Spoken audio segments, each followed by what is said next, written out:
Hello दोस्तों, नमस्कार। तो पॉलिटी इन 5 मिनट सीरीज या फिर पॉलिटी की रैपिड रिवीजन सीरीज के अंतर्गत हम लोगों ने मूल अधिकार का पार्ट 1 डिस्कस किया था, है ना। आज हम पार्ट 2 डिस्कस करने वाले हैं। मूल अधिकार का 2 पार्ट में बांटा था क्योंकि मूल अधिकार जो चैप्टर है वो बड़ा था। ठीक है, तो हम शुरू करते हैं जहाँ पे खत्म हो गया था उसके अगले भाग से, है ना। तो अभी डिस्कस करेंगे संवैधानिक उपचार का अधिकार, रीट के प्रकार तथा क्षेत्र, है ना, ये सारी बातें। तो अब आते हैं संवैधानिक उपचार का अधिकार। संवैधानिक उपचार के अधिकार का क्या मतलब है ना। तो अनुच्छेद 32 कहता है कि फंडामेंटल राइट्स का अगर उल्लंघन होता है तो सुप्रीम कोर्ट जाने की सकती है। और अनुच्छेद जो 32 है वो स्वयं में फंडामेंटल राइट्स है। तो संवैधानिक उपचार का जो अधिकार है वो बेसिकली मूल अधिकार के उल्लंघन पे उपचार देता है।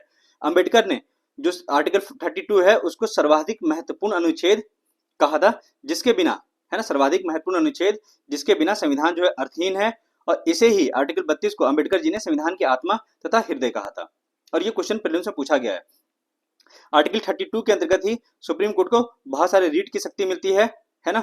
संसद जो है, ये जो रीट की शक्ति है वो अन्य न्यायालयों को भी दे सकती है। राष्ट्रीय आपातकाल के दौरान जो राष्ट्रपति हैं वो अनुच्छेद 359 के अंतर्गत रीट की शक्ति को या अनुच्छेद 32 को निलंबित कर सकते हैं, है ना। अनुच्छेद जो 32 है जो सुप्रीम कोर्ट को प्राप्त हुआ है, उसी के कारण से सुप्रीम कोर्ट को फंडामेंटल राइट का रक्षक तथा गारंटी कहा जाता है। ये भी प्रश्न पूछा गया है।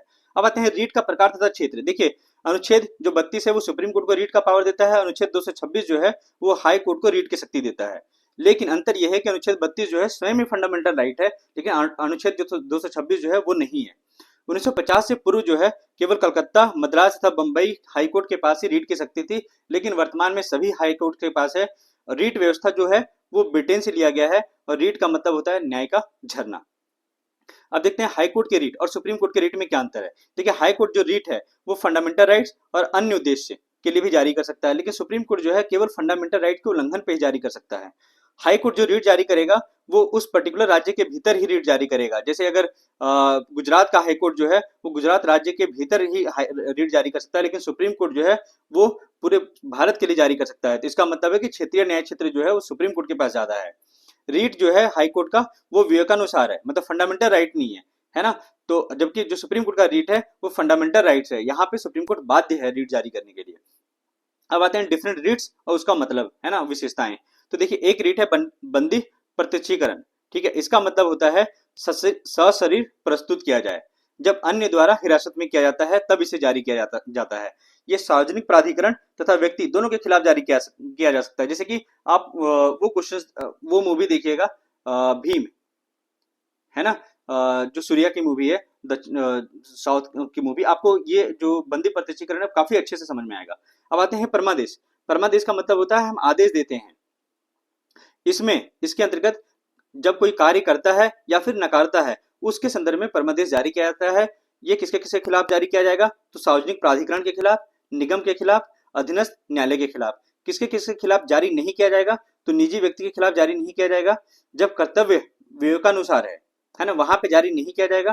प्रेसिडेंट और राज्यपाल के खिलाफ जारी नहीं किया जाएगा और हाईकोर्ट के खिलाफ भी जारी नहीं किया जाएगा। अब आते हैं प्रतिषेध। प्रतिषेध का मतलब क्या होता है? रोकना, है ना। तो उच्च न्यायालयों द्वारा अधीनस्थ जो न्यायालय है अगर वो कार्य क्षेत्र से बाहर कार्य करते हैं, न्याय क्षेत्र से बाहर कार्य करते हैं, तो फिर जो उच्च न्यायालय हैं वो फिर रीट जारी करते हैं प्रतिषेध, है ना। तो ये जो है न्यायिक एवं अर्ध न्यायिक दोनों प्राधिकरण के विरुद्ध जारी किया जाता है। अब आते हैं उत्प्रेषण। उत्प्रेषण का क्या मतलब होता है? प्रमाणित होना, है ना। ये किस लिए जारी किया जाता है? तो लंबित मामलों के स्थानांतरण हेतु। उत्प्रेषण शब्द से ही समझ में आ रहा होगा। किसके किसके खिलाफ जारी किया जाता है? तो न्यायिक, अर्ध न्यायिक तथा प्रशासनिक प्राधिकरण, तीनों के खिलाफ, है ना।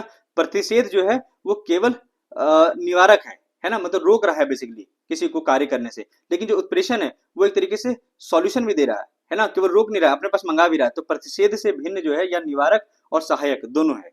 अब आते हैं अधिकार परीक्षा।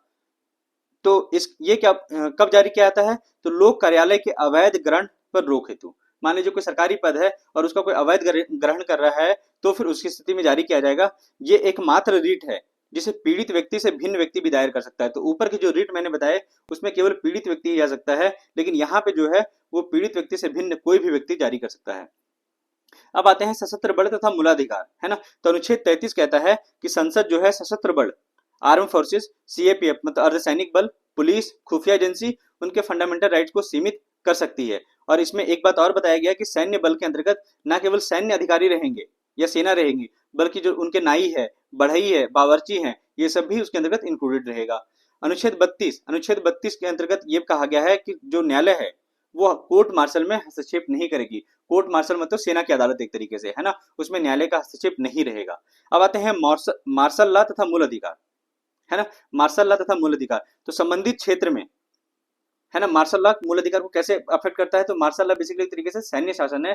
जैसे कि कहीं पे कानून व्यवस्था बहुत बिगड़ चुकी है, वहां पे सामान्यतः सैन्य शासन लगाया जाता है, उसी को कहते हैं मार्शल लॉ। भारत में अभी तक लगाया नहीं गया है, तो संबंधित क्षेत्र में फंडामेंटल राइट प्रतिबंध हो जाता है जहां जहां पे मार्शल लॉ लगता है।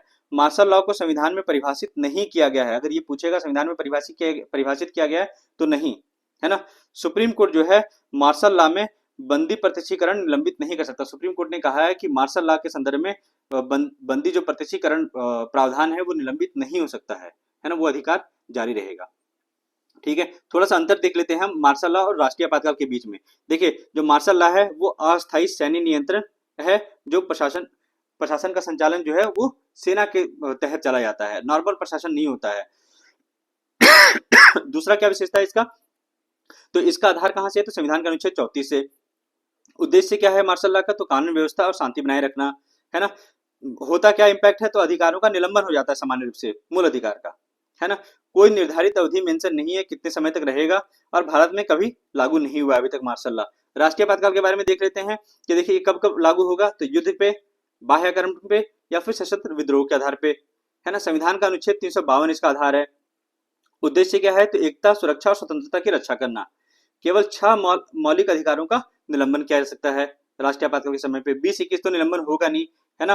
फिर आता है अवधि 6 माह, जो राष्ट्रीय आपातकाल है वो 6 माह तक रहेगा, फिर संसद की स्वीकृति से बढ़ता रहेगा। कब कब लगाया गया है, तो 1962 में, है ना। फिर 62 वाला ही 65 में कंटिन्यू रहा था, फिर 71 में, और फिर 77 में, 75-77 में राष्ट्रीय आपातकाल के समय पे, है ना। संपत्ति के अधिकार की वर्तमान स्थिति देख लेते हैं हम। देखिए, संपत्ति का अधिकार जो है पहले मूल अधिकार हुआ करता था, फिर कोर्ट और संसद के बीच में बहुत ज्यादा विवाद रहा। 44वां संविधान संशोधन था 1978, उसमें संपत्ति के अधिकार को विधिक अधिकार बना दिया गया है। और कौन सा अनुच्छेद में मेंशन है इसका, तो 300A में।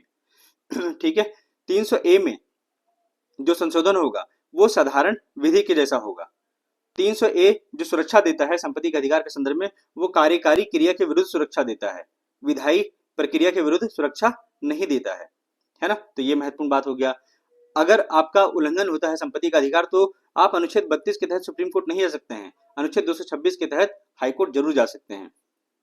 राज्य अगर संपत्ति अधिग्रहण करता है तो 2 केस में आपको हर्जाना मिलेगा। कौन कौन सा केस, तो अगर आर्टिकल 30 के अंतर्गत, है ना, यदि संपत्ति जो है वो अल्पसंख्यक शैक्षणिक संस्थान की हो तो फिर हर्जाना मिलेगा, या फिर आर्टिकल 30 का के तहत व्यक्ति जिस भूमि पर फसल उपजा रहा है तो फिर हर्जाना मिलेगा, है ना। ये संविधान में मेंशन है, बाकी जो लारा एक्ट वगैरह है उसके अंतर्गत तो हर्जाना मिलता ही है। अब आते हैं मूल अधिकारों के अपवाद। मूल अधिकारों का अपवाद क्या क्या है, तो देखिए अनुच्छेद 31 का, राज्य द्वारा संपदा अधिग्रहण, राज्य द्वारा संपत्ति प्रबंधन, निगम सम्मिश्रण, खनन पट्टा पुनर्निर्धारण के विषय में अगर संसद कुछ कानून बनाती है ना, या कुछ प्रयास करती है, तो उसको इस आधार पे प्रश्न चिन्ह नहीं खड़ा किया जा सकता कि वो आर्टिकल 14 और आर्टिकल 19 का उल्लंघन है। ठीक है, दूसरा क्या, कि 9वीं अनुसूची में अगर कोई विषय है, लेकिन सुप्रीम कोर्ट ने कहा है IR कोयलेहो केस में कि 1973 के पश्चात जो 9वीं अनुसूची में केस है वो जुडिशियल रिव्यू के अंतर्गत आएगा। फिर 25वां संविधान संशोधन 1971, इसमें यह कहा गया है कि आर्टिकल 39B और C का अगर क्रियान्वयन करना हो तो आर्टिकल 14 और 19 को जो है वो दरकिनार किया जा सकता है। अब आते हैं भाग 3 के बाहर कौन कौन से अधिकार हैं, तो आर्टिकल 265 ये कहता है कि विधि के प्राधिकार के बिना करारोपण या संग्रहण नहीं किया सकता है। यही है ना, क्या था अमेरिका का नारा कि है ना, प्रतिनिधित्व नहीं तो कर नहीं, है ना, सेम बात यहाँ पे आ रहा है। फिर आता है आर्टिकल 300A, है ना, 300A, इसमें क्या कहा गया है कि विधि के प्राधिकार के बिना संपत्ति से वंचित नहीं किया जाएगा। फिर आर्टिकल 301, इसमें कहा गया कि भारत राज्य क्षेत्र के भीतर सर्वत्र व्यापार वाणिज्य समागम का अधिकार रहेगा। तो होपफुली आप एंजॉय कर रहे होंगे सेशन को। धन्यवाद।